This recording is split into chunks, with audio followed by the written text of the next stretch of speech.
Let us study chemistry together with CBSE Chemistry tips and tricks. How much copper can be obtained from 100 gram of copper sulphate? See, this one is a direct question. For solving this, first you have to find the molar mass of copper sulphate. What is molar mass of copper sulphate? See, copper is 63.5, sulfur is what? 32, oxygen is 16 and 4 oxygen is there.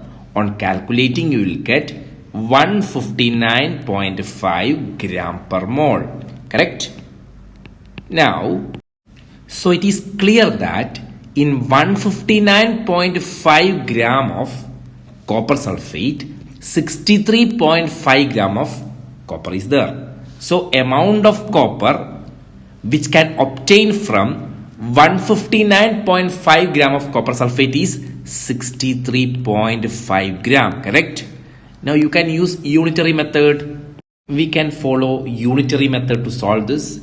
So from 159.5 gram of copper sulphate we are getting 63.5.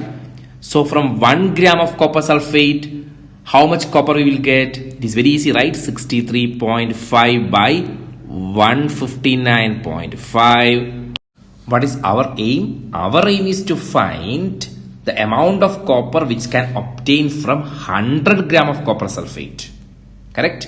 1 gram of copper sulphate can give this much of copper. So 100 gram of copper sulphate can give how much copper? 63.5 by 159.5 into 100. Correct? On solving, you will get 39.81 gram.